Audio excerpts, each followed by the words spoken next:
राधे राधे दोस्तों, आप सभी को चैत्र नवरात्रि की ढेर सारी शुभकामनाएं। आज के वीडियो में आप सबके साथ शेयर कर रही हूं चैत्र नवरात्रि में या नवरात्रि व्रत में अखंड ज्योति किस प्रकार से जलानी चाहिए, कैसे देखरेख करनी चाहिए, अगर दीपक शांत हो जाता है तो उसे किस प्रकार से खंडित होने से बचाया जा सके। इस वीडियो में संपूर्ण नियम और संपूर्ण चीजें जो है वो आप सबके साथ शेयर करूंगी। तो चलिए वीडियो को कर लेते हैं शुरू और जान लेते हैं नवरात्रि के बारे में समस्त महत्वपूर्ण जानकारी, अखंड दीपक के बारे में समस्त महत्वपूर्ण जानकारी। सबसे पहले आपको किस प्रकार से दीपक जो है वो जलाना है, कैसा दीपक लेना है और बाती जो है वो कैसी लेनी है, इस बारे में बात कर लेते हैं। तो देखिए, एक तो आप कटोरी में अखंड दीपक जला सकते हैं। कटोरी में यदि आप जलाते हैं तो आपको यहाँ पे कोई भारी सामान रखना होगा, चाहे आप सिक्का रख सकते हैं या आप कोई जो मान लीजिए भारी सामान है वो आप रख के और बाती जो है वो दबा सकते हैं ताकि दीपक जो है वो शांत ना हो। इसके साथ ही साथ आप दीपक जो हैं वो बड़े दीपक ले सकते हैं, जैसे ये दीपक, क्योंकि जब बड़े दीपक लेते हैं तो उसी में अखंड ज्योति जो है वो पूरे 9 दिन तक अच्छे से जलती है। ठीक है, तो आप चाहें तो कटोरी ले लें। यदि कटोरी अगर आपके पास मान लीजिए इसकी सुविधा नहीं है दीपक की, तो आप कटोरी में भी अखंड दीपक जला सकते हैं। ठीक है, तो ये 2 तरीके जो हैं जिसमें आप जला सकते हैं। छोटे दीपक, देखिए बहुत छोटे दीपक में आप बार बार परेशान हो जाएंगे, तो वो मैं आप सबसे नहीं बोलूंगी। ठीक है, दूसरा, आप घी से दीपक जो है वो जला सकते हैं या आप तिल के तेल का दीपक जो है वो जला सकते हैं। 2 चीजें जो है वो इसमें भी आपको ऑप्शन मिल जाता है। इसके साथ ही साथ बाती आप रुई की भी ले सकते हैं। बस देखिए, अस्पताल की यानी कि मेडिकल स्टोर की जो रुई है वो ना हो, क्योंकि ये सिक्की सिकाई रुई होती है तो शुद्ध नहीं मानी जाती है। तो आप रुई जो है वो एकदम से कपास या शुद्ध जो रुई होती है, जो दिवाली के टाइम आप देखिए कि बहुत सारे लोग जो छोटे छोटे बच्चे इत्यादि हैं बेचने आते हैं, तो आप उनसे ले लीजिए जिसमें कांटे जैसे होते हैं, वो शुद्ध होती है, तो वो आप ले सकते हैं। या आप चाहें तो रक्षा सूत्र से भी बाती जो है वो बना सकते हैं। रक्षा सूत्र से जो बाती है वो किस प्रकार से बनाई जाती है, आप देखिए, इस रक्षा सूत्र को काफी लंबा जो है वो बना के और उसको अहड़ लीजिए और 1.25 हाथ की जो बाती है वो बनती है। जब 1.25 हाथ की बाती आप बना के डालते हैं तो पूरा 9 दिन तक अच्छे से जलती है। यदि आपसे वो बाती नहीं जल पाती है तो आप ऐसे में रुई की बाती जो है वो भी बना सकते हैं। ठीक है, बहुत ज्यादा आपको संशय जो है वो नहीं लाना है, इस बात का विशेष रूप से ध्यान रखें। और सबसे महत्वपूर्ण चीजें जो है वो भी मैं आप सबको दिखा देती हूँ। इसके साथ ही साथ आपको एक छोटा दीपक चाहिए होता है और उसके साथ ही साथ इस प्रकार की चिमटी जो है वो चाहिए होती है, क्योंकि जब दीपक जलता है तो उसमें गांठ पड़ जाती है। कई बार जो फूल बनता है, बहुत सारे लोग बोलते हैं, या एक तरीके से जो कार्बन है वो बन जाता है, तो उससे हटाने के लिए इस प्रकार की कोई भी चिमटी जो है वो रखिए, जिससे जो कार्बन है वो अच्छे से हटाया जा सके।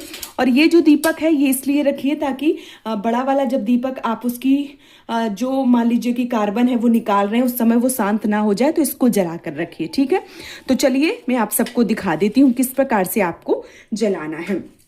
इस प्रकार की एक प्लेट रख लीजिए और छोटी बड़ी प्लेट, स्टील की प्लेट, तांबे की प्लेट या पीतल की प्लेट जो है वो ले लीजिए। अति उत्तम है यदि आप पीतल और तांबे का जो प्रयोग है वो करते हैं। तो अगर नहीं मिलता है तो मिट्टी के पात्र जो है वो भी पूजा में प्रयोग कीजिए, क्योंकि वो सबसे ज्यादा शुद्ध माने गए हैं। ठीक है, इसके साथ ही साथ अब हमें क्या करना होता है, आप चाहें तो जो फूल है वो इस प्लेट में डाल सकते हैं या मेरी तरीके से पीले चावल ले सकते हैं। मैं यहाँ पे जो चावल है वो ऐसे ही डाल रही हूँ, कोई अष्टदल कमल इत्यादि नहीं बना रही हूँ। आप चाहें तो अष्टदल कमल बना सकते हैं या आप चाहें तो इसी में फूल जो है वो बिछा सकते हैं। आसन दे के ही दीपक जो है वो रखा जाता है, इस बात का विशेष रूप से ध्यान रखना है।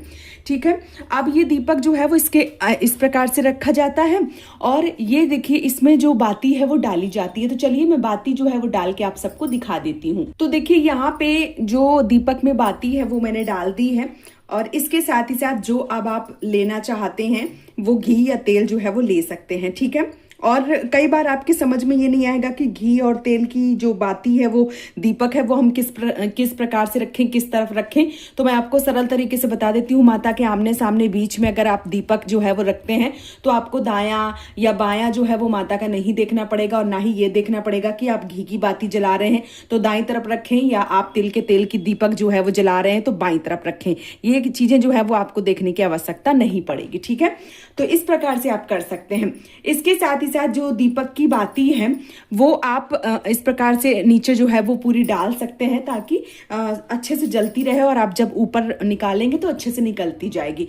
बस ध्यान रखिए, जब आप रक्षा सूत्र की बाती बनाए तो कॉटन का रक्षा सूत्र लें, आप टेरिकॉट का जो रक्षा सूत्र है वो ना लें, नहीं तो फिर वो बार बार जो बाती है वो शांत हो जाएगी, फिर अच्छे से आपका दीपक नहीं बन पाएगा।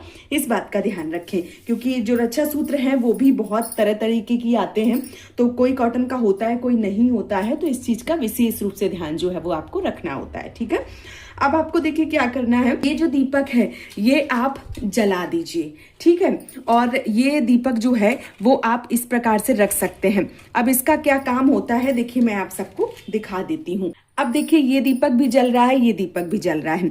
एक मैं करके दिखा रही हूँ आपको। जैसे मान लीजिए ये दीपक अगर आपका कॉटन का होगा तो इस प्रकार से अच्छे से जलेगा, यदि आपका टेरिकॉट का होगा तो अच्छे से नहीं जलेगा, इस बात का ध्यान रखना है। ठीक है, तो ये देखिए जैसे मैंने इस प्रकार से इसको ढांक दिया है। ठीक है, अब ये कम से कम 2-4 घंटे जलता रहेगा, तो इसमें जो कालिक है वो आ जाएगी, यानी इसमें यहाँ पे फूल बन जाएगा, गांठ जो है वो पड़ जाएगी।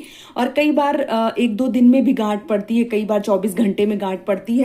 तो क्या होता है कि जैसे आपने ये वाला दीपक जो है वो जला लिया है, तो आपको ये वाला दीपक जो है, जैसे मान लीजिए अभी ये दीपक मैं इस प्रकार से आपको करके दिखा देती हूँ। ये जो बाती होती है, ये जो बाती होती है, ये इसी से जला के और फिर आपको इस वाले दीपक में रखनी होती है। ठीक है, ताकि ये आप देखिए जैसे इसमें गांठ पड़ जाए तो आप इस प्रकार से इसको हटाएं, इस प्रकार से उसको निकालें। तो देखिए जैसे निकालते हैं तो कई बार ये शांत हो जाता है, तो शांत हो जाता है तो ये उसी से जल रहा है ना, इसलिए ये जो दीपक है वो खंडित नहीं माना जाता है। इसलिए आपको ये पास में चिमटी और ये दीपक जो है वो जरूर रखना होता है, ताकि आपकी अखंड ज्योति जो है वो कभी भी खंडित ना हो, कभी भी शांत ना हो, कभी भी बुझे ना, और जो आपका दीपक है, जो आपकी नवरात्रि की पूजा है वो संपूर्ण मानी जाए। इसलिए इस चीज का ध्यान जो है वो आपको जरूर रखना होता है। तो आप इस प्रकार से दीपक लेते हैं, अच्छे से ढांक देते हैं और इन सारी चीजों का ध्यान रखते हैं, तो आपकी अखंड ज्योति जो है वो बहुत अच्छे से 9 दिन तक जलती है और किसी भी प्रकार की कोई भी समस्या जो है वो नहीं होती है। तो अखंड ज्योति के बारे में आप इन सारी चीजों का ध्यान जो है वो जरूर रखिए। यदि आप 9 दिन अखंड ज्योति जला रहे हैं तो आप जो दीपक है उसका ध्यान जो है वो 2 बार कम से कम घी डालिए या तेल डालिए, और प्रॉपर देखते रहिए। जब भी आप इस ढक्कन को उठाएं तो किसी कपड़े से पकड़ के उठावें, क्योंकि ये गर्म जो है वो हो जाता है। और जो दीपक है वो बहुत अच्छे से जलता रहता है, आपको बहुत ज़्यादा परेशान होने की आवश्यकता नहीं है, क्योंकि सब माता का आशीर्वाद होता है, सब शक्ति होती है। हम अच्छे से भक्ति करते हैं तो माता हमारी पूजा को स्वीकार करती हैं और एक तरीके से शक्ति जो है वो आ जाती है। तो बहुत ज़्यादा परेशान ना हो, आप अखंड दीपक जो है वो इसी तरीके से जला सकते हैं। तो आपको ये जानकारी कैसी लगी है आप हमें कॉमेंट में ज़रूर बताइए। वीडियो पसंद आया है तो चैनल को सब्सक्राइब करके वीडियो को लाइक कीजिए। आज का ये वीडियो मैं यहीं पर समाप्त करूँगी, बहुत जल्दी मिलूंगी एक और नए वीडियो के साथ में। तब तक के लिए जय श्री श्याम दोस्तों, राधे राधे, जय माता दी।